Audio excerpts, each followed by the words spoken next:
Welcome to Fundamental Freedoms. I'm Steve Burgess. I'm broadcasting from my home in Utah. I'm David Sabine. I'm broadcasting from my home in Ontario. This is Fundamental Freedoms. You can find us online at fundamentalfreedoms.org. We also publish these videos at Facebook. Please click the like option on the Facebook channel so that you're notified of future videos. We publish these videos at YouTube as well and Rumble also. We believe that good society is based on good conversation. It's okay to come into a conversation not prepared to do battle. It's okay to change your mind, and it's okay to have respect for those that you disagree with. In our conversations, Steve and I have agreed to two basic rules. First, we try to avoid undefined they statements. So if we ever use the word they, we try to be very clear about who that is. We also ask our guest to do the same. The second rule is that we avoid undefined we statements. So all of us here in the conversation, our guests, Steve and I, regardless of our affiliations or our groups or our memberships, we are here tonight to speak on behalf of ourselves only, as individuals. So tonight is one of our connection series. We've got a friend of ours, an acquaintance named Brendan Eck, that we're going to bring into the conversation with us and see what we can uncover tonight. So welcome, Brendan. Hey, David. Hey, Steve. Thank you so much. It's great to be here. So, Yeah, Brendan, we hear you just fine, and we're going to have a conversation. This is very low-key. And by the way, for anyone watching and tuning in, this is the first time that Steve or I have ever met Brendan. And Brendan, could you just give us some background about how you came to be with us tonight? Like, how did this happen? Yeah, absolutely. So we actually met through a mutual group that we're both in. It's called Words and Numbers. It's part of the group is called Words and Numbers Backstage, which is the Facebook group for the Words and Numbers podcast that is produced by James Harrigan and Anthony Davies. So I'm a moderator on that group. And so I just help to manage the page and make sure that things keep on track for the vision that they have for the podcast and everything surrounding that. And also the reason I became a moderator for that group was because I was, I guess, so active in it. I love to discuss politics. I love to learn from different people. Of course, I have my own views and my own perspectives, but I very much enjoy discussions like we're going to have here and hearing what different people think and learning new things and finding out when I'm wrong and also finding out when I'm right about something. So I have to ask, David was the one who met you first, which I have to assume there was some sort of intervention that was necessary because of something that David said. So is that the case? David got too vocal, too disrespectful? What did he do that caused the moderator to have to meet him? That's a great question. No, I don't think I jumped. I didn't get the feeling that I jumped on David because he had done something wrong. I comment myself on a lot of posts. I know the moderator tag is there, but most of the time that I'm commenting, I'm saying something to understand the presenter's point or the commenter's point and to engage in discussion. And so David had posted on the group something that basically said that the left did not believe in property rights or was against property rights. And this was in reference to some specific legislation or I actually now unfortunately forget. I forget precisely how the thread started. Maybe we should investigate that. But yeah, Brendan and I didn't interact as moderator and angry commenter. It was just two people in the comments, debating back and forth, and it was really fun, actually. So eventually, I just reached out to him and I said, I've really appreciated this back and forth we've had. Would you please just come on the show? And he gracefully accepted. So thanks very much. That's awesome. It is kind of a shame. I don't even remember. Was it my own post that started the thread, or was it someone else that posted something about government policy, and maybe I jumped in to talk about property rights and how that relates to leftist political philosophy? I don't remember. Brent? Yeah, my impression was that it was a post you'd made, and that I'd commented on, and then what really happened was that we just started engaging in this discussion that does everyone on the left? Oh, I do remember. Okay. Sorry, it was about policies on home ownership, I believe it was, and whether government was preferring renters to sort of like liberal government or left government was promoting policies that preferred renters, and so people that don't own property as opposed to homeowners, people that do own property.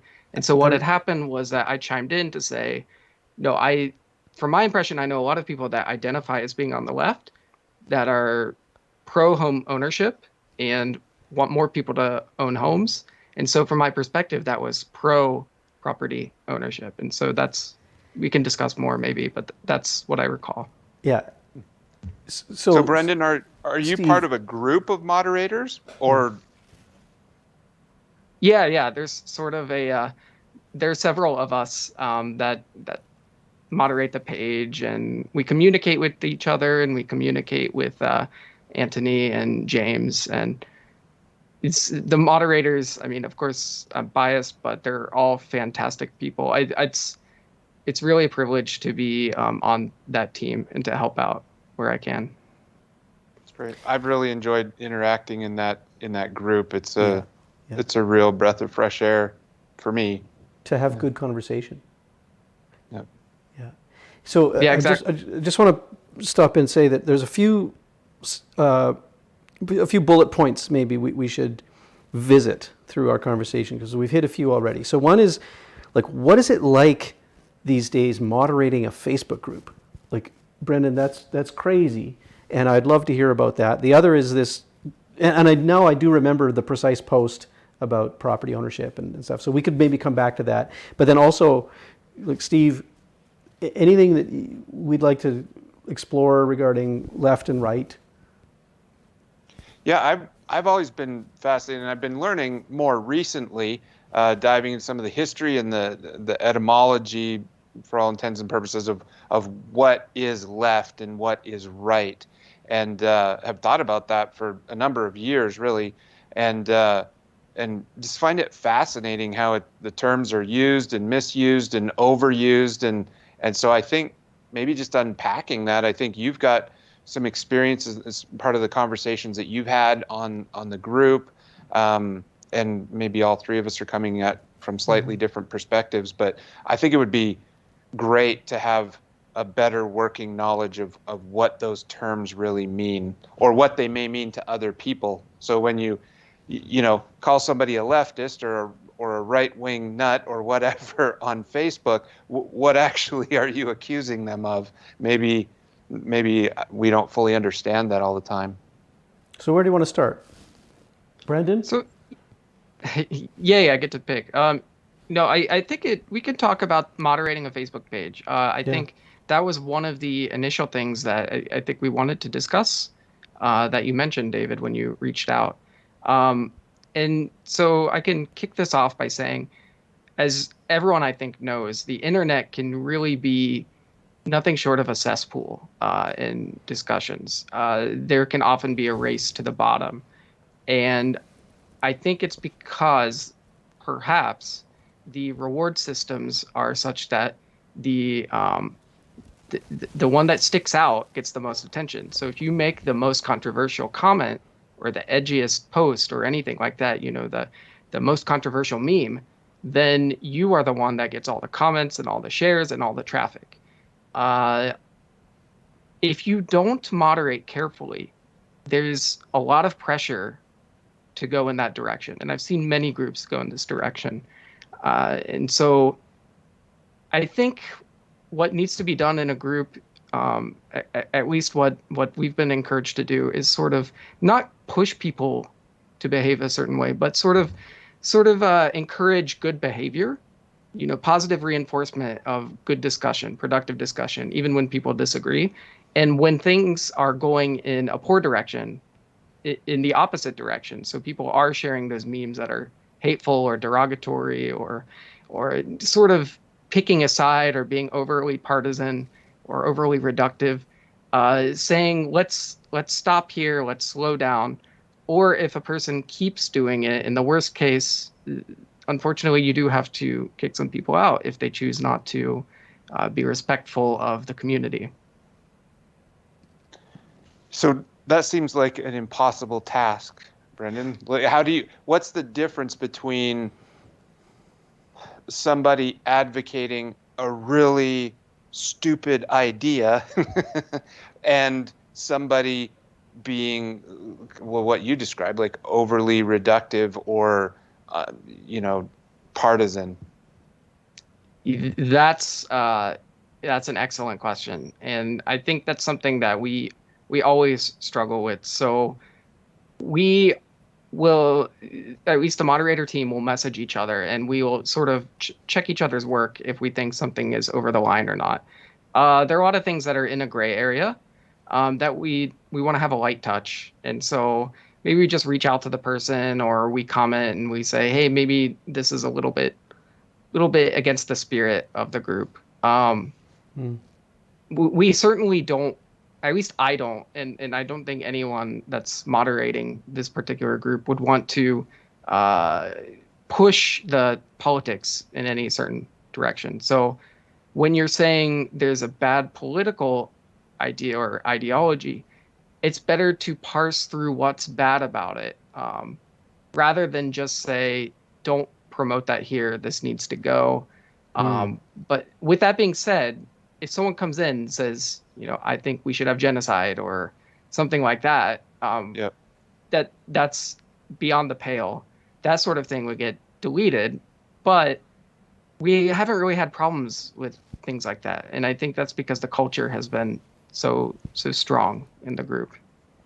I think So it's does- worth saying that this group we're talking about, which is Words and Numbers Backstage, this group is among the most refined and enjoyable groups of any that I've experienced on the internet since the beginning of internet. Like I got in online at 1993. I've been through forums and billboards and IRC chats and just, I don't know if there's some magic in the way that this group was formed, or it's a compliment to the moderators, but how have you managed to create that environment? So let me first say credit really does not go to me. It's James and Anthony and also Andrew Mount, uh, the people who, obviously they started, James and Ant started the podcast. And I was so engaged in that podcast. And then I had to join Backstage, and I was so engaged there because here were people in the past few years that had started a podcast that didn't approach topics with this partisan bent. They just wanted to talk through the issue, point out what they saw as problems, call balls and strikes, uh, but we're open to different perspectives. If someone's wrong, they would tell them they're wrong, and they get plenty of hate mail for that. But you could approach them and say that, here's what I think, and they would talk to you like a human being. And so in the Backstage group, that's the culture that they really built there, and I think it's just been self reinforcing as long as we sort of trim the hedge in the ways that I was describing. They are unique individuals. My favorite, we had Ant on the podcast a few months ago, and my very favorite memory from that podcast was David explained a fairly complex idea, and then I explained kind of the counter argument, and then we both looked and said, "So, Ant, what is, who's right?" And he just said, "Well, you're both wrong, and let me tell you why." Yes. And then he did just a brilliant job of breaking down kind of what we were trying to get to. They're just, yeah, it's a fun podcast, fun people to be around and to listen to.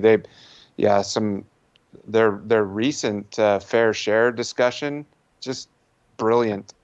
Honestly, just so good at breaking down things into their basic constituents, and really not not advocating so much this is what's right, but saying at least look at the data and look at the problem with a correct set of lenses as much as possible, and draw your own conclusions, but don't draw conclusions based on an incorrect understanding of what's going on in the first place. And yeah, they're great at that. Absolutely. And I just do also want to say I get the same feeling from the discussion you guys are promoting in this group. And I think the internet really needs more of this. There's so much banter out there, people screaming at each other. And I think at some point people that will always be popular, but at some point people do want to listen to thoughtful and honest conversation to try and grow in themselves. I have to believe that, otherwise, the long-term projection for society is not good. So where did Okay, carry on. where did that change? So David talked about being online in '93.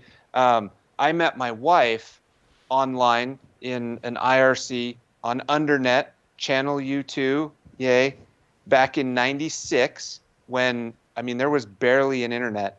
And I came into this chat room, back in those days, and she said, hi, I'm my handle name or whatever. Who the hell are you?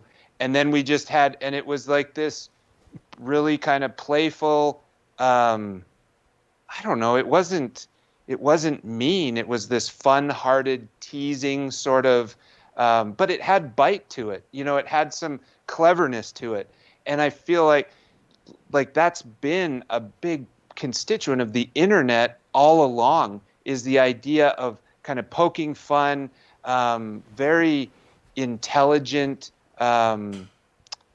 what's the word,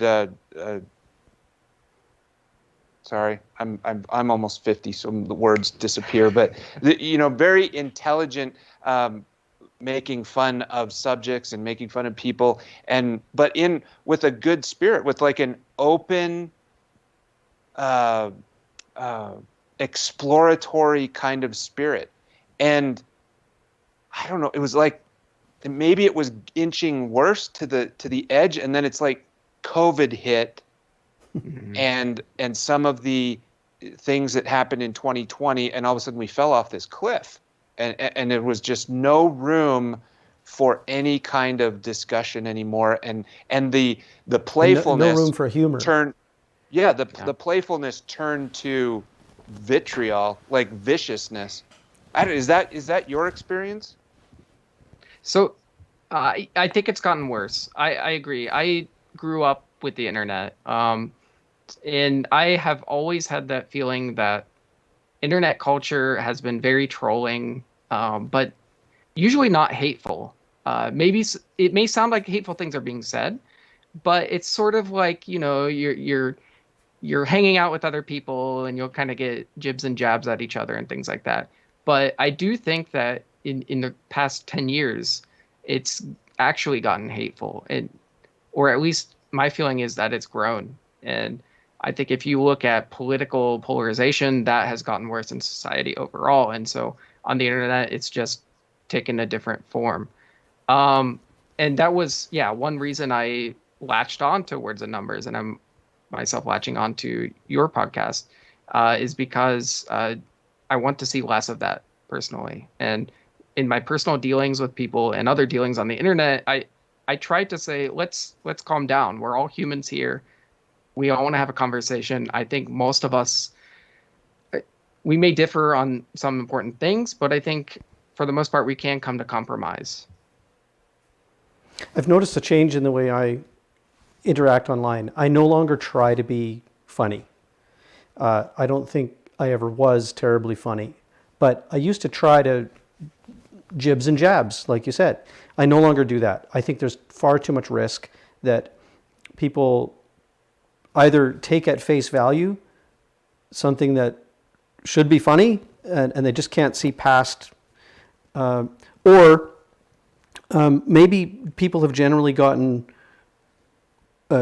maybe people haven't developed the skill, Steve, to, like you say, to have spirited conversation with another person. Because what you're like, you actually responded to something this week in one of my threads, and it was super hilarious. It was really funny, and it was lighthearted. But if you hadn't the right skill to do that, just one word misplaced or some tone there that I could interpret, I could get really offended by that. And I think that's what's happening, is that people are getting really offended and not doing their best to assume good intent or to give the writer the most charitable interpretation. Instead, they're sometimes people are purposely finding fault, I think.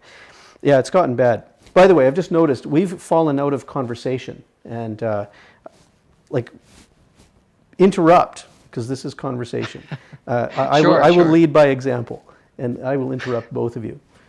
I feel a little bit like David does about the, I find myself being more careful, not so quick to just, I love doing that, just kind of stick it to you and burn. And especially with friends that I respect, it's just like, and sometimes just taking somebody down a notch. They maybe say something that sounds a little presumptuous or whatever, and you just make a jab, and but it's so quick to be misinterpreted now. Yeah. And then just that, man, that really bugs me, that whole feeling on the internet of well, how could you say that? Why would you put a laugh emoji? That person's putting themselves out there, and you laughed at them. What kind of person are you? And I'm like, so somehow the words a number group just avoids a lot of that trouble. And I have, it's maybe it's the nature of the conversation. It's kind of serious conversation, and anyway, it's moderated very well. And over to you. But it's funny what you guys are saying. I will see on my own posts. So on my personal Facebook page, I post a lot of political things as well, and I have friends on the left and friends on the right, whatever that means. But friends with a diversity of opinions. That I know both of them are like very cordial people, great to talk to, and they'll say something that's kind of poking fun at me or at someone else, and then someone else will have a chip on their shoulder and assume that there was malintent there, and so they kind of say, in a joking, even edgier kind of way, they say, well, aren't you the smartest guy, or you want to kill, you don't care if people are dying, or things like this. And then the person comes back, and it's like, if you put these two people in a room or in a space like we're in now, they would have a perfectly fine conversation. They would have a great conversation. They would get along, but they don't know each other on the internet. They're just text on a screen.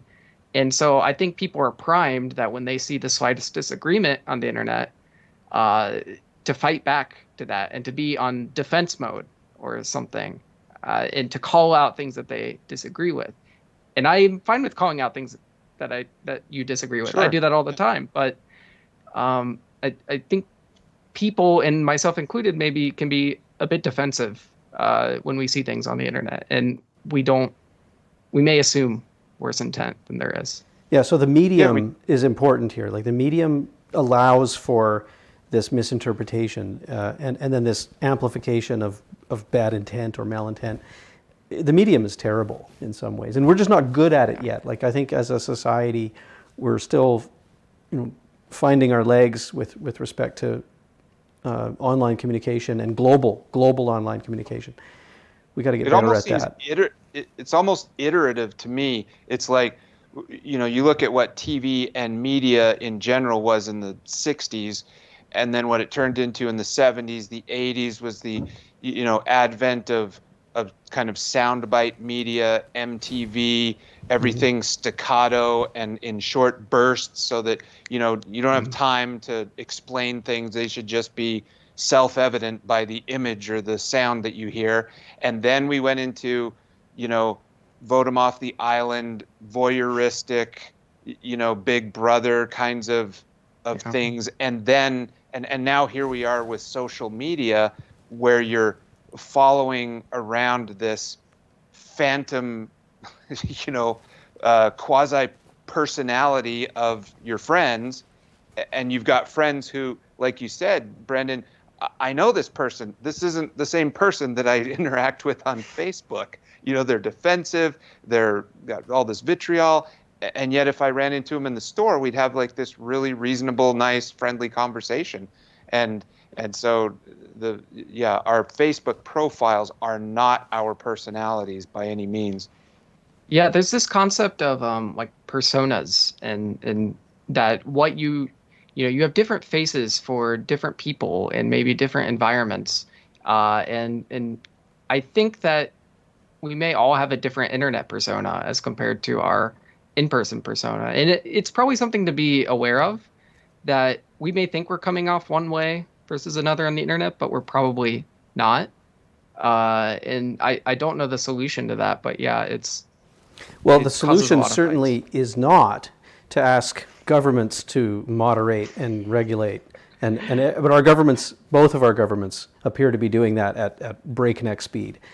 Let's get into that. I want to. So I remember now the nature of the tweet that I then posted in the group that got Brendan and I into a debate. Can I remind you? Sure. So for there was a tweet that I saw. I forget the author, and he was commenting about how in Canada he said there should be a different contribution limit for the tax-free savings accounts. Okay, so I don't know if do you have anything like the TFSA in the United States? It's pretty similar to what we call an IRA. Yeah. Yeah, that's what I thought of. Hmm. So I've paid income tax on some money, but now I'm going to put it into this investment instrument, and it will grow tax-free. Yep. Roth IRA in our country. Yeah, and it's a registered fund, so Yes. registered with government. And so there are contribution limits that government sets. Each year you can put in maximum of $6,000, or I think it's $6,500 now. And he was suggesting that people who own a house should have a lower limit than the people who rent. And I thought that's really odd because, but it's also very leftist, fundamentally leftist, in the sense that leftist political philosophy, as far as I can understand, and I'm no poli-sci professor, but everything I've learned about that history of the term tells me that leftist governments are generally, like you can tell if the government is fundamentally leftist if the affordability of housing and property is reducing. The affordability is reducing. Sorry for the double negative there. If it becomes harder to buy a home, harder to own property, more expensive to maintain capital, then that's the result of leftist policies. And that's how we got into it, because Brendan said, well, that's not how I've thought of the left. Yeah, So it's- let's go with that, and let's explore that. Is that similar to if there's more rainbows, then it's more right leaning? to me, that's equally as interrelated. I think that's just Really? like life's getting worse, so we must be having a leftist government almost. I don't know. No. So what do you mean by that? I mean, like there's Like you don't so see the many relationship different between nuances. There's so many factors that could affect housing affordability. Beyond is the government taking too much control or exercising too much. Okay, so I think that's a loose association. But there's an important piece of history here that's probably useful to share, and I don't know all the details, so it's going to be a nutshell.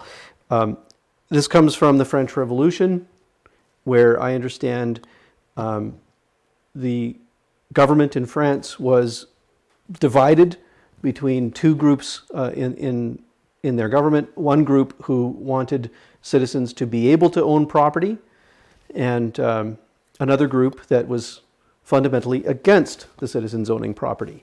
And that group organized themselves on the left side of the lobby, and on the right side of the lobby were the people who supported property ownership. And so this philosophy leads us to authors like John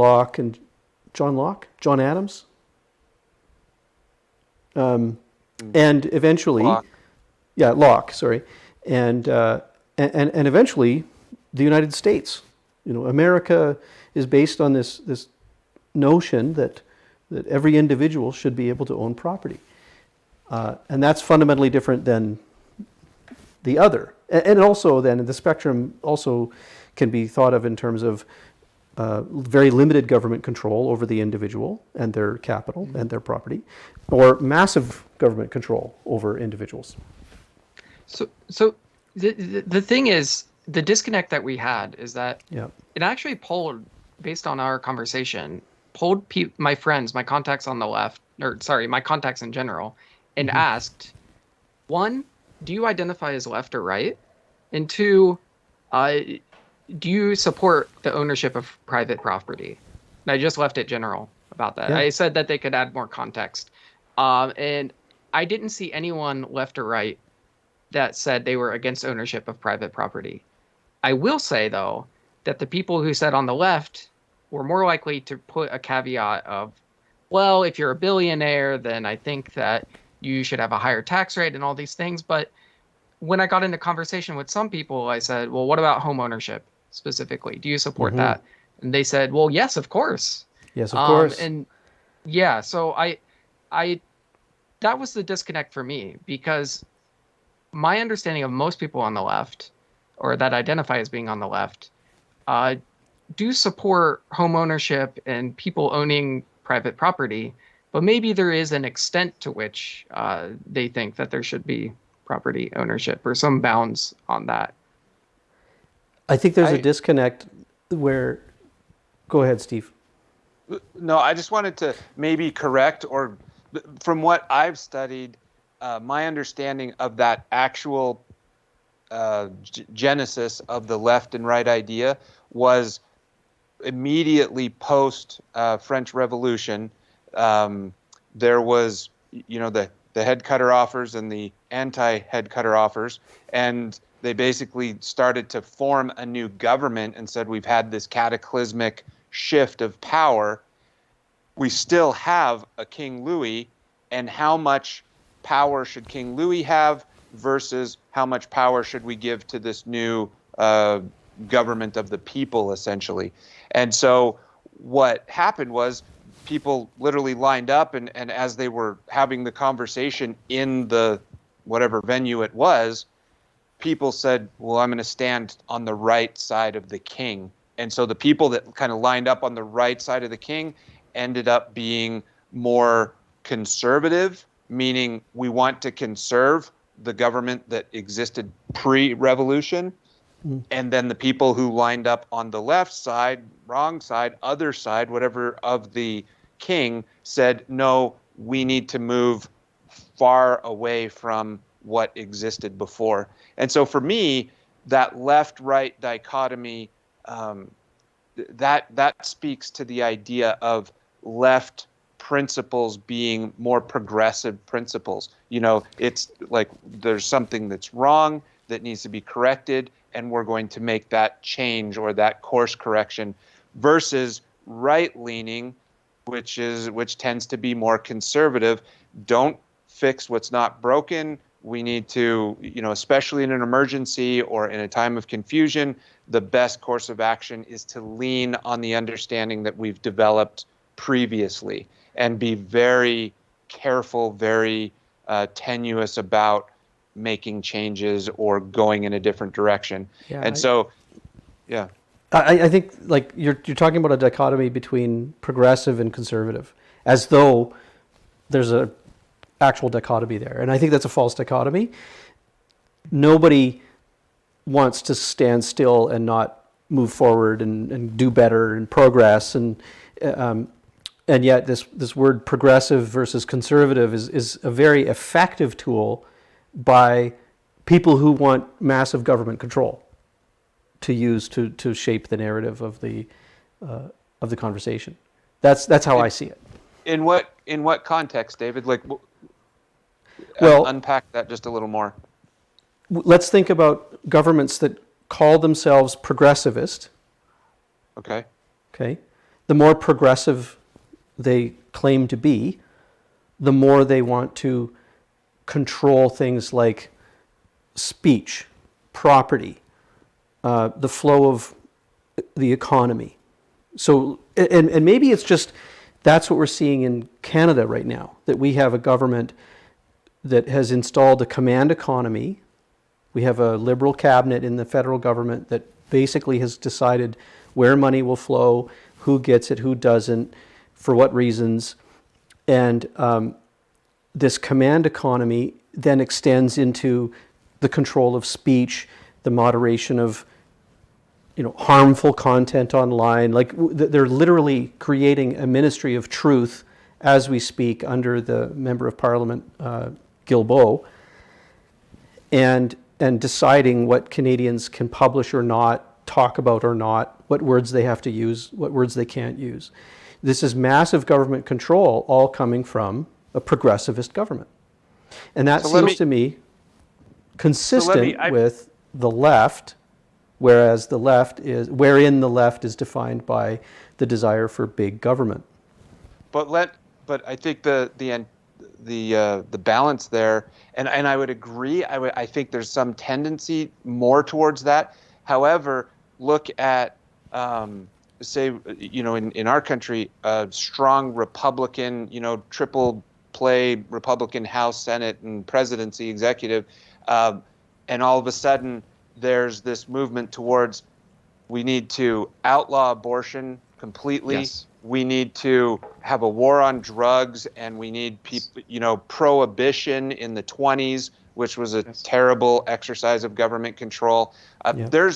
There are precedents, and even today, circles of influence that would have conservative principles be forced forward or backwards, I guess, whatever, with government control.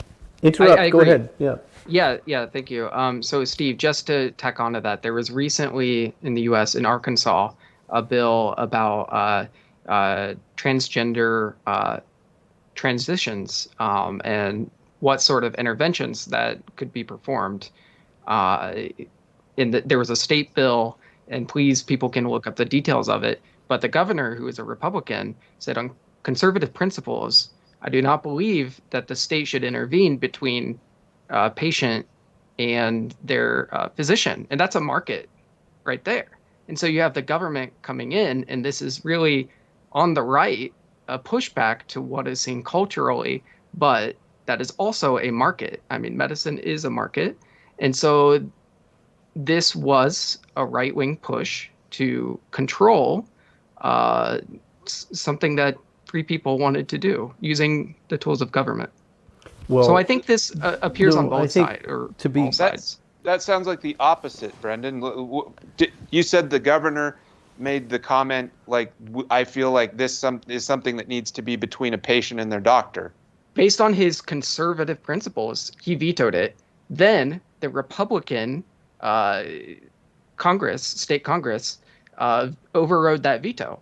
So you actually had an ostensibly right-wing party that was pushing back on what was also being argued as a right or conservative principle that would have been more progressive in some sense. So I say all of that to demonstrate or to provide evidence that I don't think that this control is exclusive to one side or the other. I think if you start to look in different dimensions of life, it manifests in different ways. But I think it's still there. There's still an impulse to control across the political spectrum. So part of the back and forth that you and I had I found a video that I'd like to share and play. Can we go there now? I think this would help to frame, it certainly explains better what I've tried to explain, and it might form a basis for further discussion between us, and help us. So let's like play, and then tell me to stop the video if you want me to stop, and you want to interject or something. And sound good? Sounds good. Now, this will be a technological feat. I believe everyone's going to hear this video as I play it. I hope that's the case. What if you don't hear the video, and then we're just talking about some video that they're watching in silence? Oh my gosh. Let's see. And if you're monitoring this on a phone or something, let me know if you hear the video, okay? Where's my browser? Okay, here we go. Good volume. All right, this is called The Political Spectrum, Easily Explained Basic Forms of Government. It just has a few hundred, just more than 100,000 views since 2007. So it's perhaps a bit obscure, but I think it's brilliant. Here we go.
So, David, maybe we can pause it here. Yeah. Yeah. Okay. Unfortunately, I don't think the audio is playing, but this may be a good point to stop the slide on, just to have that video there. So there's this idea that sorry, I got echo. I apologize, but there's an idea that you can reduce the political spectrum to total government and no government. I do like this difference, but I don't think it's quite apt. I think there are other differences between the left and right. So culturally, there are different predispositions of, let's say, communists and socialists, people that might identify that way, versus people that self-identify as Nazis or fascists or attracted to that ideology. What would you suggest are those differences? One is perhaps a strict adherence to predefined culture, maybe. So often you'll see people that lean Nazi or lean fascist say that there's a normal culture that they should all aspire to, like the European race or Western civilization. Okay. Then on the left, there is multiculturalism, or this idea that we can be ever shifting. The Chinese Communist Party, who normalizes the Chinese culture, for example. And I think you would find people out there that would argue, this is where it gets interesting. I think you'd find people out there that argue that's a right-wing element of the Communist Party. But I start to think that these definitions can break down because we're trying to project very complicated ideologies onto one axis. Another way to look at left versus right would be, on the left, the government controls the means of production. and owns the means of production. That's one of the fundamental pillars of communism, for example, socialism, Marxism. And I'm saying those three things as though they're all synonyms, and I know there's some differences there. I don't fully know all the differences, but the means of production controlled and owned by government is a characteristic of those things. And yet that's also what we saw of Hitler's government, that they annexed property, they controlled the means of production, they mandated the factories to build this, make that, produce X. How is this different? I agree. I think this very powerful control, or this overarching force from government that can reach into all aspects of your life, I think that's a common thread through these. But there are also people that identify as far left that believe in libertarian socialism or libertarian communism, where they say, no, there should be no state. We'll govern by communes or somehow self-organized assemblies and these kinds of things. Now, whether it's possible is a different question, but there are people that think that way, and so I don't know where they would fit Well, on I this. agree Would they that people also think that way, but Well, David, you made the comment, that socialism means, or that side means that government controls the means of production. I think the real sentiment is the people control the means of production. And so whether or not the people and government is synonymous, that has a lot of nuance to it as well. It's like, I feel like there's three axes that I'm detecting. One is this element of how much government control there is. The second is like a social predilection, a more conservative socially, or progressive, free thinking socially. And then there's the idea of just the more pure elements of what progressive and conservative mean. As far as like tactically, how do we move society forward? Is it best to, look backwards, or do we need to look forwards? And the answer is always some sort of balance. Yeah. I mean, like Jordan Peterson, I just finished his new book, and he does some brilliant breakdowns of why those two ideas exist in our minds, and why those two ideas manifest so strongly in society. This reverence for the past, sometimes, and in other times, this necessity to burn down the past in some form or another, and to move forward and change things. And there's that constant cyclical nature of reality almost. So one thing is really quick. There's this idea of make America great again, right? So then you have some people that say, yeah, the past was great. Let's go back to that. But then there are other people that say, no, America is not great now, or, America was never great. Right. So they want to push forward to whatever forward is. But the other thing that I think is maybe, in my mind, more important and really changed my thinking is the way Jonathan Haidt looks at politics and political philosophy and moral philosophy, moral psychology, in that there are different priorities that we all have. In the way you balance those priorities will cause you to tend to move more toward the left or right or liberal or conservative. So you can start to probe these moral foundations and start to sort of quantify them and look at, if you ask different questions, how will a liberal respond versus a conservative? And there are some predispositions in that sense. And to me, I think that kind of analysis is more useful than these predefined communism versus socialism versus Nazism and fascism, because ideologies may appeal to different moral foundations differently, and that might be why people gravitate toward them. But it's not necessarily that the case that a certain ideology will fit your moral foundations. And some mix of these different things is probably what's best for people overall. And that's why debate and discussion and good faith is really important. I So think. I couldn't I couldn't quickly look at why the audio wasn't streaming out, but there's a frame here that I want to get to in the video. Maybe I'll just fast forward to that point, or let it play on mute while it's going.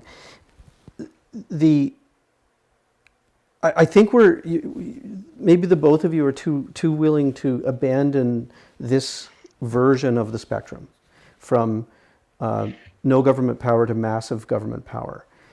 And if you were to look at that spectrum, I think we would see that there's not much difference between fascism and communism. And this idea that in socialism, that all the people control the means of production and all of the people own the property collectively, that's absurd on its face. There's no way there's no way that could become real, because for that to become real, nobody can own anything, right? As soon as one person says, "Hey, I'm not going along with this. I'm going to keep this little pile of stuff to myself."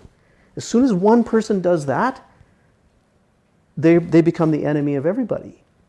And so I think you can start out in going very different directions ideologically, even culturally, but functionally, socialism or communism and fascism, I mean, functionally, I think it ends up at really the same place.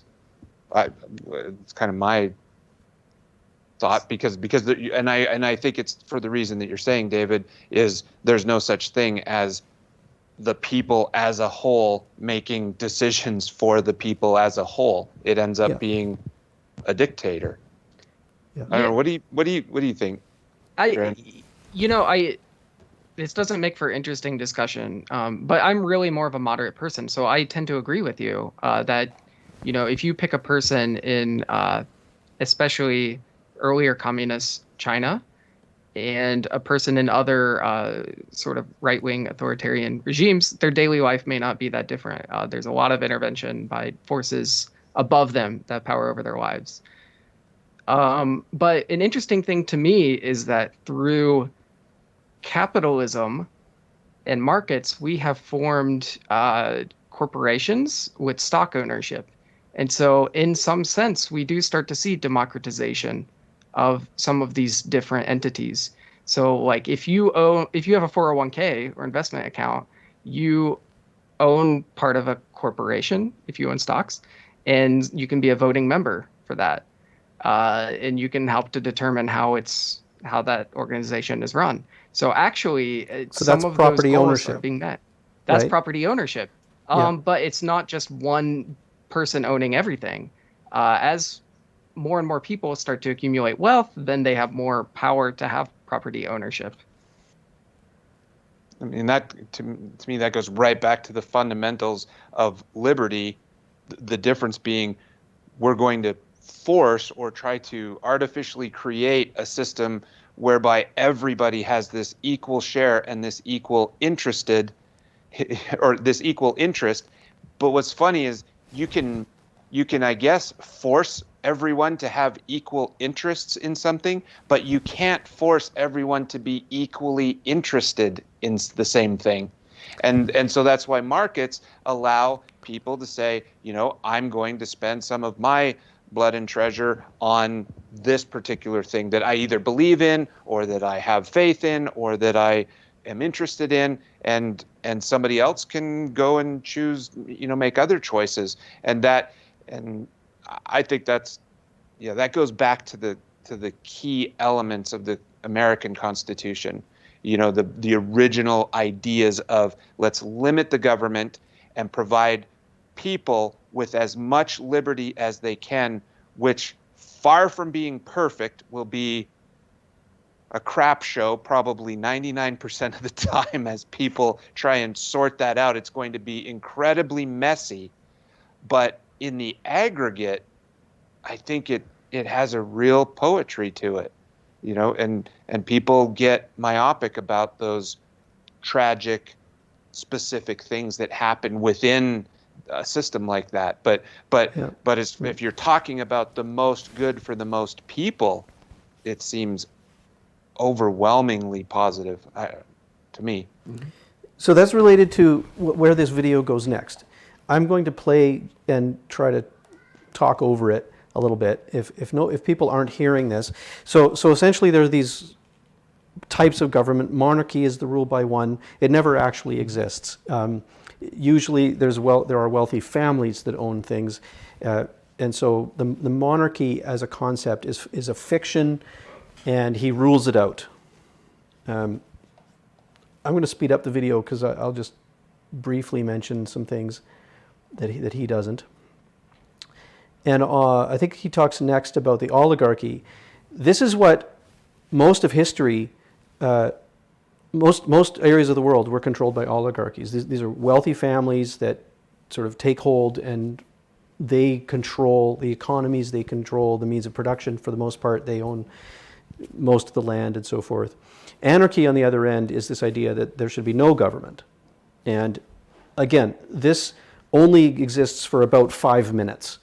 Yeah. And then there's a power void that is filled by ambitious, or we saw this happen in Portland, Oregon last year with Chaz. Like, this autonomous zone was created, and then literally within minutes there were armed guards and a kind of gang that set up around the perimeter and around the police precinct.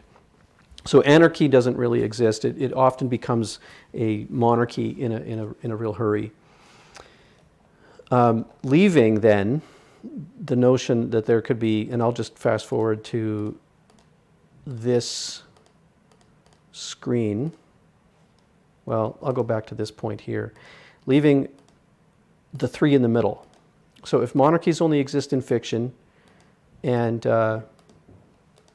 anarchists only exist in fiction, then what we're left with are oligarchs, democracies, and republics. What I'm learning here is that actually Canada is an oligarchy, and we have this notion that we are a democracy, but actually it's largely controlled. The markets here and the governments are largely controlled by a set of elites that have families that have always maintained power in this country. I know someone who wants to jump in. So yeah, I like the way that you framed it here. And people say the same thing about the U.S. That there are very rich people or some very few entities that are actually running the thing. So buying off politicians, through campaign contributions and things like this to get their preferred legislation passed. And that's the government we have, although it looks like a republic from the outside. Yep. And so a democracy is this notion that the majority can decide, which also doesn't happen in Canada, and it doesn't happen in the United States. Except where politicians find it politically expedient to just go along with what is politically popular in the moment. And so maybe in those senses, majorities often do propel policy. But one of the things, Steve, that you've mentioned a number of times that, again, kind of shock me to remember the fact that the design of the U.S. and I thought in the design of Canada that we have this rule of law that ought to protect the individual and protect liberties and protect fundamental freedoms, and that's actually part of the design of a republic. I've never ever thought of myself as a Republican. This is not a word we use in Canada, but go ahead. So I think a lot of this has to do with the distribution of power. And this may go back to some differences on the so-called left and right. On the left, there is a perspective that by having few people with many financial resources, they have the ability to manipulate the levers of government and policy, and that there should be constraints in place to reduce that. But a criticism of that is, how do you know that some government control you put in is going to advance that pursuit and not just benefit? It may look like you're trying to do something to hold back certain rich groups, but it turns out other people are profiting off it in the process, and so they get more and more power and influence. Yeah, so But each of these models yeah. can be corrupted. And that's one example of how it could be corrupted. One of the things that came out of our debate online was, I think I said something like, every policy implemented by a government is pointing somewhere. It's pointing in a direction. It's not just neutral. There's a trajectory.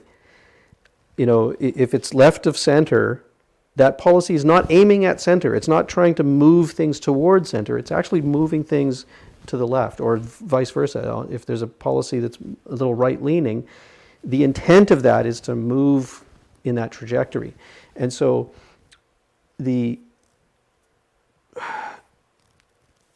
that's what I'm seeing currently in our Canadian government, that these policies that they've implemented, maybe you could argue like a slight adjustment in tax-free savings account contribution limits.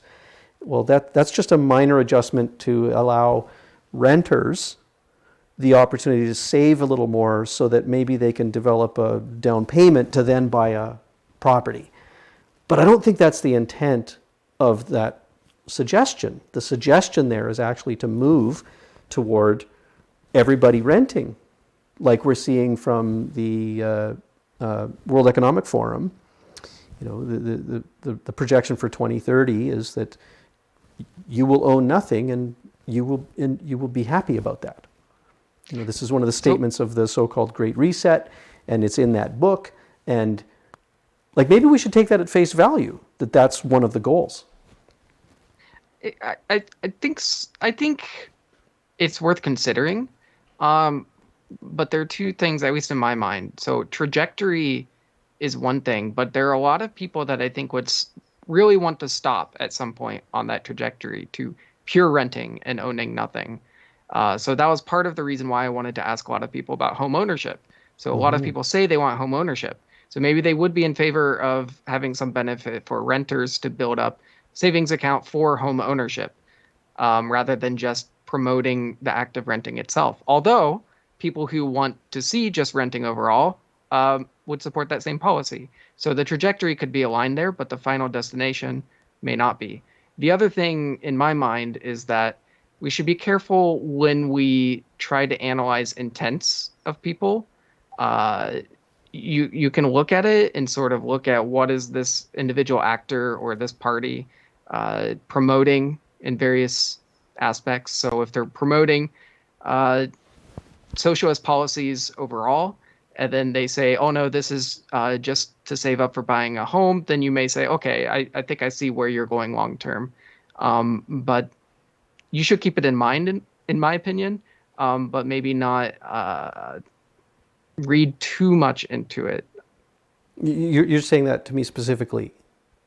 No, not to you specifically, because I think you're totally right to bring up when people are saying you'll own nothing and like it. I think you should take a harder look at that and say, well, who is pushing for this, and how many people really support that? But let me dig into that, policy. because if someone's goal is to develop enough of a down payment that they can get into the home ownership business, there are other ways to create that opportunity. Other ways that don't, for example, impose this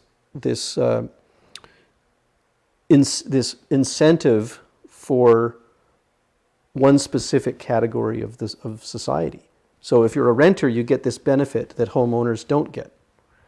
And actually, what was interesting is a lot of people in that thread pointed out areas where homeowners get certain benefits that renters don't get. And I had to really think carefully about some of those. I don't remember them offhand, but that's worth talking about, because I'm not in favor of that either. I wanted to. Yeah.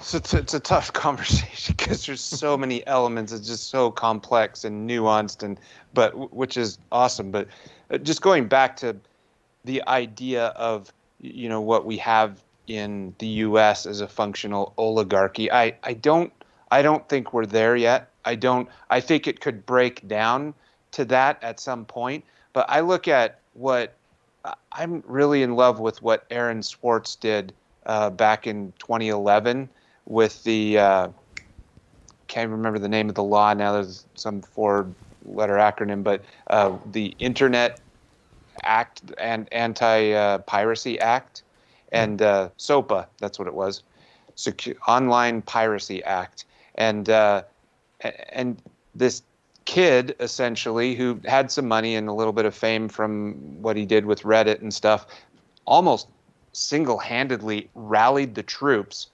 and went against a significant amount of money, a significant amount of corporate sponsorship, and an overwhelming trajectory in the government heading towards, yep, we need to clamp down on piracy, and this is how we're going to do it. And then from a grassroots level, coming right back up through industry and getting to those lawmakers and saying, you're going about this the wrong way. And those are the famous, memes or clips of the lawmakers in Congress saying, we need to get the nerds in here. We need to get a nerd in here who can explain how the internet works and explain why we're doing this wrong. And one by one, they started to figure it out and see the light. And it was, and all of a sudden, the whole thing just shifted. And that really what I would think would have been terrible legislation got completely shut down. And that was the power of a Republican government. This no matter how What was Republican about that? Opposed or whatever, ultimately there is a path to overcoming that mob rule or that oligarchy, that small group of people controlling everything. I don't think that's a condition unique to a republic.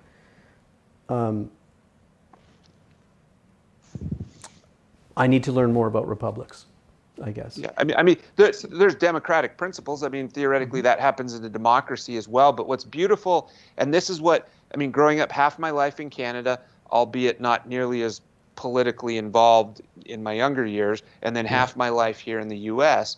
What I feel is there is this beauty to this Republican idea of, and especially that triad of power and checks and balances with the executive, the judicial, and the legislative branch, and all of those constantly pulling at each other and undermining each other, sometimes strengthening each other, but ultimately providing this escape route basically for one group of people can't just go off half-cocked. Okay, so not very easily anyway. Let's add some context to the definition of Republican then.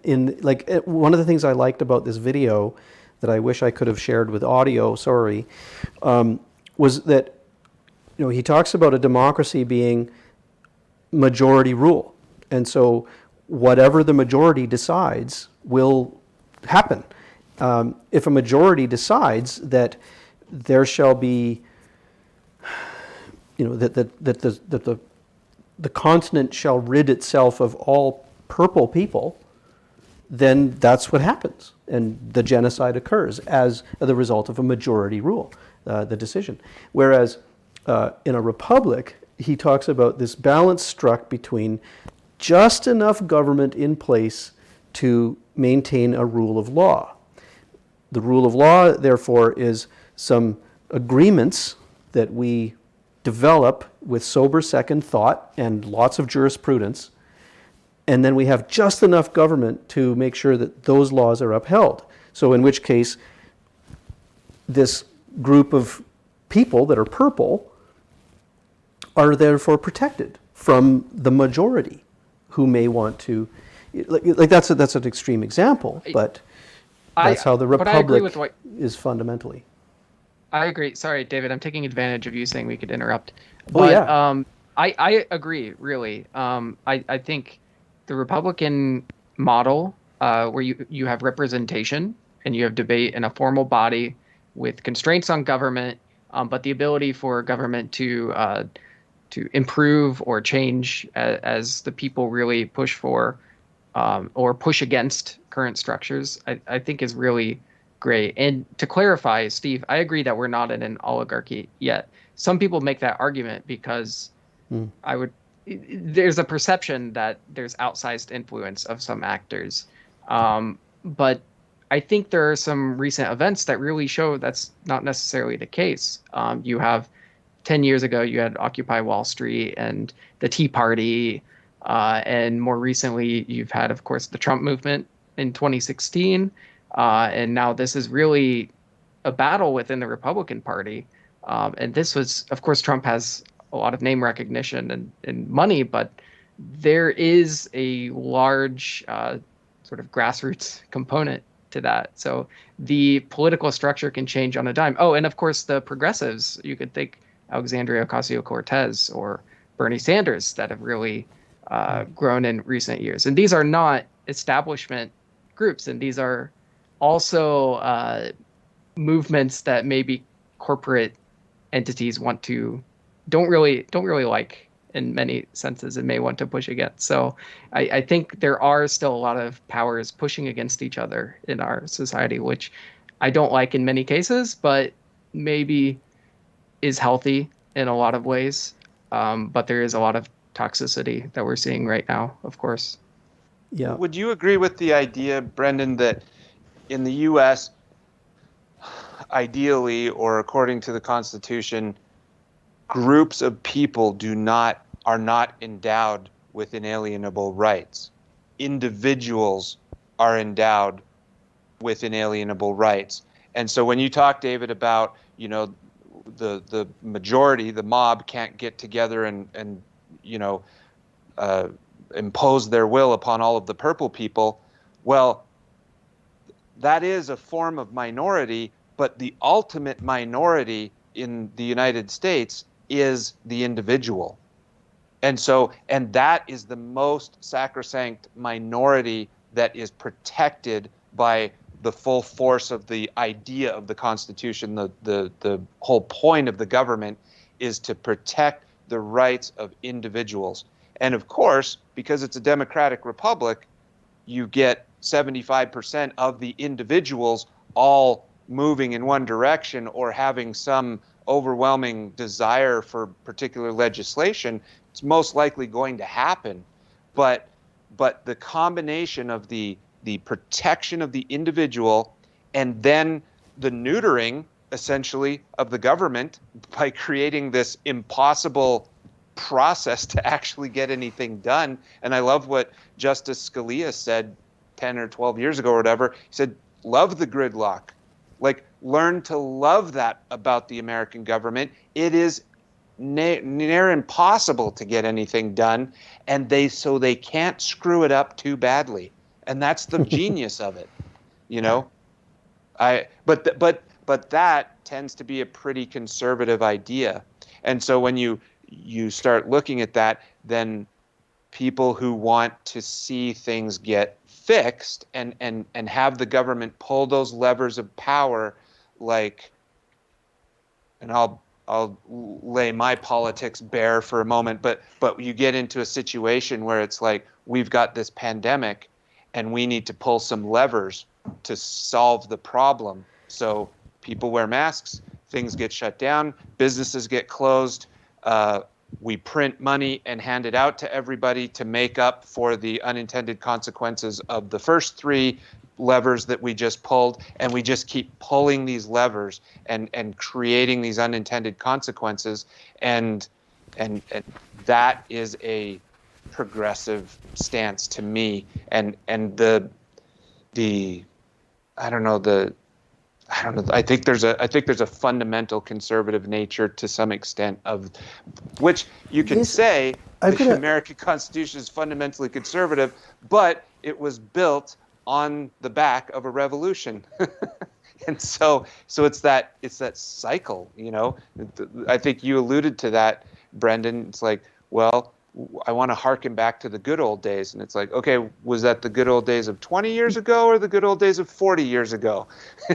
Yeah, okay, yeah, but it's so in that time, I mean, mhm. many founders were sort of progressive, right? Like pushing back Sure, against yeah. Yes, slavery, the founding documents, and then even after the Constitution uh, was ratified and put into place, you had further debate from the founders. I'm thinking specifically of yeah. Hamilton and starting the banking system or the financial system and taking on the debt and these sorts of Yeah. things. So Isn't there isn't was the a push to notion do of more from government. isn't the notion of smaller government fundamentally progressive? Like think about history. Think about ancient Rome. That was a oligarchy. With a monarch that with rich families around that controlled everything. Think about ancient England. Think about ancient China. Think about every society that has grown beyond village or town, and what you find are oligarchies or totalitarian states. And then maybe the most progressive idea is to limit the control, limit the power of those entities, whether it be like the fact that England volunteered its way into a constitutional monarchy is remarkable. They released, they're no longer a totalitarian monarchy. That's a progressive movement toward relinquishing power and giving more control of the market and control of individual decision to the individuals. I personally There's love that. nothing not Yeah, progressive about the idea of a republic. Now, I'm not talking about the Republicans. I'm talking about yeah. the idea of a republic where there's just enough government to uphold the law, and laws are the agreements that we make through hard-earned jurisprudence. I'm So I starting to think like the that idea. I think most people in that sense would describe themselves as progressive. Everyone wants to progress toward a better society. And I think the question is always, how do we get to the better society? And what is a Okay, better society? so And that's among those why, people that you polled, for example, would you speculate for a moment that better society means bigger government? I don't think that people.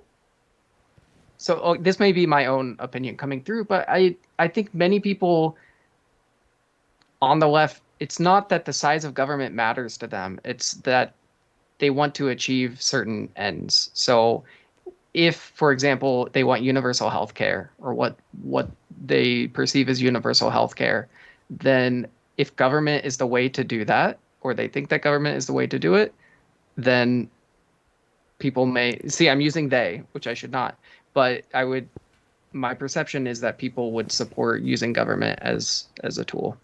Rather than change law to make that possible and then that possibility win in a market over the alternatives. The problem that that could happen is that people don't think the market would produce that result.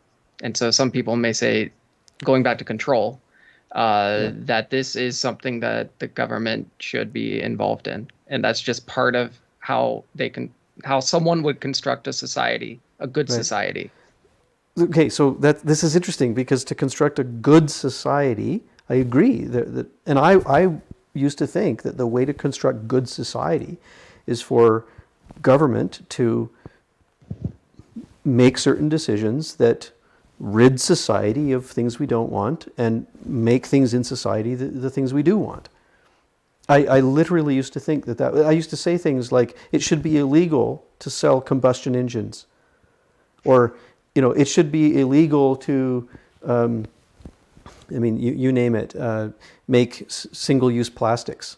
Like if single-use plastics are cluttering the oceans, we should just make it illegal to make such things. If cigarettes are known to cause cancer, we should just make it illegal to make cigarettes. Mm-hmm. And I've said those things. Now I realize maybe the world would be better off without cigarettes, but using the heavy hand of government is probably not the way to do that. It's not a way I would support anymore. So I want to emphasize again this concept of moral foundations and moral foundations theory, because person A may say that you have a right to do something, and that right is, if you want to smoke cigarettes, if you want to sell cigarettes, you should be able to do that, even if it can get someone addicted and they can get lung cancer. That was their choice to some extent. You should be able to do that. Person B cares more about maybe caring and harm caused by that action. They don't really care so much about liberty in that respect, and they'll say, well, I want a person to live, and I don't want to see addiction, and maybe those pollutants that you were mentioning are doing more damage than I think it's worth for that amount of liberty. And so person B may prefer an intervention from government. And so I think where these priorities come into conflict is where people may divide on certain issues. Another example is that for me, you may support a billionaire earning their money and doing what they choose to do with it. Like, that's their right, that's their property, right? But I do too. But if that person could give their money to make sure that someone else is not in poverty, like, that's what keeps me up at night, is if those resources get to those other people. That's what I worry about. Whether that happens through a market or through government, like, I personally don't really care so much. Okay, I'm worried more about those people than their property. I've started to care. I've started to care about that. I used to not. I want to talk to both examples here. The cigarette thing. One person might, out of care, want to disallow someone else from purchasing and using cigarettes. I care about you. I think it's going to hurt your health. And so I want to decide for you how to maintain your own health. But when pressed, actually, I see many of the people in this position with this statement, because I've seen this, sorry, I'm using a vague they. Let's say someone makes this statement. And then if you press a little bit, I've also observed that statement will change, the position will change from, I don't want you to be harmed, so we should disallow these cigarettes from being sold and manufactured, to, well, if you're going to do that, well, then I don't want to pay for your health care. Oh, that's interesting. Because now we're maybe closer to the root of the issue, okay? That if you're going to make bad decisions, I don't want to suffer as a result. That's interesting. What was your second example? Sorry. The second one was about, so again, this concept of different priorities coming into conflict. So if a person earns through the market and through everything they've done, $1 billion. Yeah, so I used to care whether, I used to not care if a billionaire turns into a philanthropist by their own whim, or if a government taxes that person more heavily to then reuse that money. I used to not care about that, and I now care very deeply about that. I think if we're, as a group, as a society, not happy with the way the wealthiest individuals are reusing their money or investing their money, if we're worried that they're hoarding it, or if people are concerned that it's being spent on the wrong things, then perhaps incentives can change to encourage the flow of money in a way that, and I'm talking, I hate that I'm even saying it, that collectively we think it's preferred. Rather than government doing this transferist sort of behavior and deciding on behalf of everyone, because they don't decide on behalf of everyone. They usually decide on behalf of the oligarchs that are, funding their campaigns and such. There's always this corruption within that as well that we need to help minimize. Yeah. So I think what you're describing is how you persuasively argue to someone that maybe another method is better than just taxing the rich to achieve the ends. Like there I'm was this talking. debate between Bernie and Elon last week. Did you follow any of that? No, I didn't see that.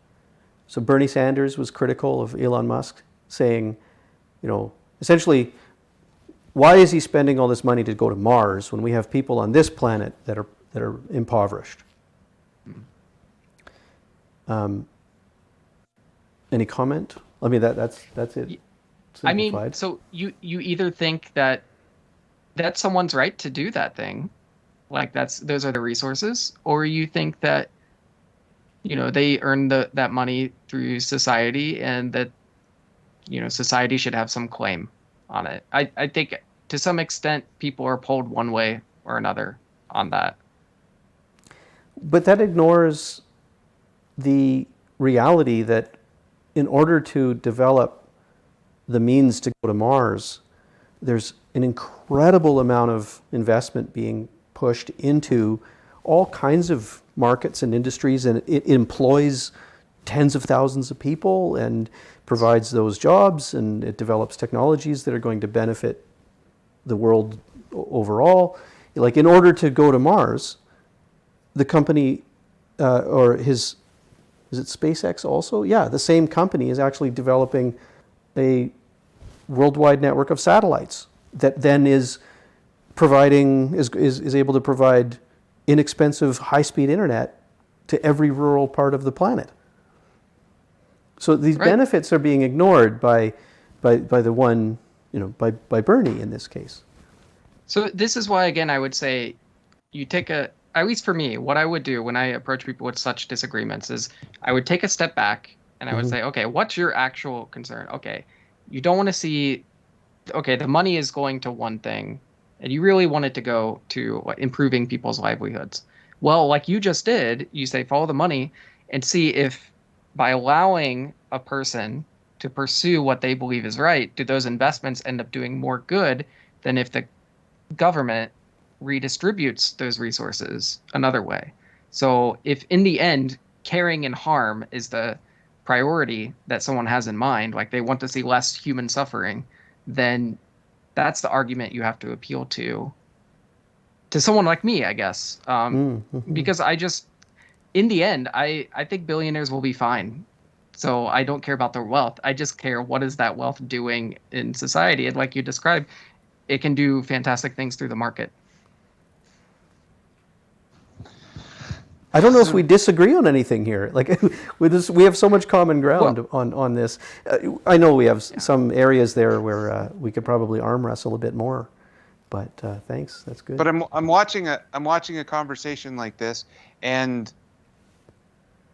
I like the stance. It was like the just the attitude that Brendan just kind of put on about 90 seconds ago, and said, we need to take a step back and say, what are we actually talking about here? And the problem, I mean, going back to the very first foundations of our conversation tonight, is too often we're reducing that conversation that should happen, that needs to happen. We're reducing that to, am I Team Trump or am I Team Bernie?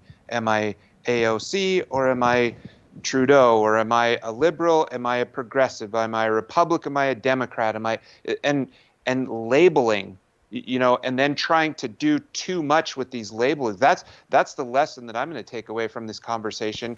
Is I was like, it's going to be really interesting to sit down and just unpack what exactly does left mean and what exactly does right mean. Well, I've discovered, I think for myself, it doesn't mean jack. Like, you might as well be saying fish and mosquitoes. There's so I think there is many meaning in these terms, though. I think there's meaning, but there's so much. It's like you could spend as much time explaining what you mean as to get to the point of what that label intends, you might as well just Yeah. say and explain what you intend by Yeah. using that label or whatever, rather than relying so heavily on the labels, which is what we're doing. I feel like the undefined we as a society, Yeah. we are doing that, and myself included. And now I'm like, I'm going to be so much more careful with how I use the term left and right, because there's so many Yeah. unintended connotations that I mean, my mind's just like swimming in like what that really means. But I like this conversation a lot. It I'm occurs to me that, like, if, oh my gosh, I just had it in my mind here. I was going to say, I like the idea that there's a spectrum from very little government control to maximum government control. That spectrum is interesting to me for all kinds of reasons. And if that's called left and that's called right, left and right, fine. But you're right, I'm going to be careful about using those terms because everyone defines them so differently, right? But I'm thinking, I'm going to research this spectrum more and look for more information about this. And it's yet to be disproven in my mind. Like, I've not found information that throws this theory out the window. This is, so for example, on this spectrum of massive control, we can put capitalism there as well. Capitalists often become the oligarchs that are in control. So this idea that socialism and capitalism are polar opposites is also wrong. They're neighbors. Capitalists are often the oligarchs. They control this. They control they command the economy, and they're neighbors, but they're also enemies, I guess. The socialists want to take all the money and redistribute it. But again, that's another kind of command economy. The socialist command economy, oligarch command economy, not much different. Maybe. Well, yeah, a single company wants to control the whole market, right? They don't want competition. So in some sense, and then they could determine all the policies surrounding that market. Right. And so actually, in another sense, government could do the same thing. So they could look very similar. So a republic is actually the opposite of capitalism too, because a republic would enforce rules of law that prevent antitrust and prevent monopoly. Right? Certainly, you just bent my mind. So I think the takeaway is that, at least for me, is that these can be very complicated topics. And maybe you can reduce various economic systems and political systems on a spectrum, but there may be nuances to think about. Yeah, I think when you do that, I'd love to have a good conversation with a political scientist or political professor. Me too. On that note, I think this could become an experiment to see how many, if we could sit James down and have him watch this entire 90 minutes, see how many times a person can throw up in their mouth in 90 minutes. And we'll see what happens. But yeah, to have somebody like truly knowledgeable watch layman a struggle commiserate through, about this stuff. No, but I guess in sort of closing, I do appreciate the conversation. I think this is really great that we could talk through how we look at these different terms and how we look at these different spectra. You've given me a lot to think about, David and Steve. This has been really Thanks great. for joining us, Brendan. Yeah, I hope that I was able to help with this in some way. Yeah. Well, I guess with that, let's say goodnight to Brendan, and then Steve and we're going to stick around for another couple of minutes and maybe just reflect on the conversation we've had, and we'll have some closing remarks. Thanks for being here, Brendan. Thank you so much, Brendan. Keep up the great work at Words and Numbers Backstage. We really rely on that. Thank you. Will do. And please, anyone who's watching, also check out that group. Oh, yeah. And keep watching this. I love your guys' platform. Do you want to plug any of your other outlets? You said to me you're a Twitch streamer. I do stream on Twitch. It's a separate entity. I've tried to. It's a gamer bro kind of mentality. Fair enough. So no, you can look up my name and read some of my scientific papers. That's what I would Oh, love. You can check me out on Google Scholar. right. Sorry, Awesome. you're an engineer. Is that right? Yeah, a scientist. I have a degree in Scientist. engineering, but You have I'm that's what the you said. worst engineer. You have a Yeah, degree in engineering, but you're a scientist. I'm going to check out some of those papers. Thanks very much, Brendan. sure. So, by the way, I'm going to take you off screen. You're still going to be heard Right. unless you mute or exit. So, have a good night. Thank you. You guys have a Good great night, night. Brendan.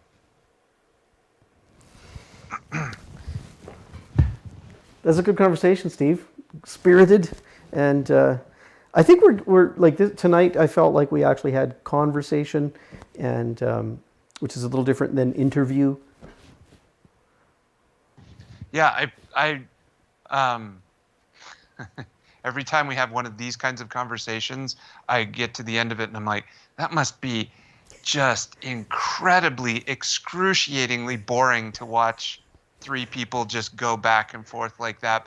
But what's weird is it's these kinds of conversations that I've had the best comments from people Oh, in our audience, or limited audience. I mean, it seems like that's what they enjoy, is watching somebody have an actual conversation. And at the end of the yeah. day, that's what Fundamental Freedoms was intended to be, was a an exemplar of how to have civilized conversation. So maybe it's working. Maybe our vision is coming to fruition. I don't know. Maybe. So, like the Facebook channel if you're watching on Facebook, because I've learned, of course, that if you press that like button, then as soon as Steve or I announce the next conversation, you'll get a notification. That's useful. I'll upload this video to YouTube and Rumble, and you can look for them there. Also, the website at fundamentalfreedoms.org. Steve has been publishing some really wonderful essays there, very thoughtful, and I can't say enough about it. I'm caught up. I'm behind by 2 at this point, so I need to do some more reading. But really great work there, Steve. Thanks. Happy to interact with anyone in any way. I won't give Comments? out David's email address because he doesn't like that. But my email address is steve@fundamentalfreedoms.org. But I can't give you David's address. No. If you leave, one person asked how would they be able to donate to our little project. So if you're interested in doing that, we would be happy to receive, and if you tell us if we can make honorable mention of you in to reciprocate. But you could send a money transfer to steve@fundamentalfreedoms.org, or inquire with us, and we can set up some other platform, such as at locals.com, where we have a channel, fundamentalfreedoms.locals.com. Steve, I think we need to get better at the sales pitch, because I'm not a salesperson at all, and I'm not doing a good job of this. But like and subscribe and do all that stuff if you wish. Have a good night. Mostly thank you. Those of Mostly you who are thank you. engaging with us and watching. We really appreciate it, and Yeah. and hope to have some of you involved in the conversation as time goes on. So Good night, Steve. Good to see you good again. night, David. It's been a few weeks. All right. Thank you. Okay. Bye now. Good night.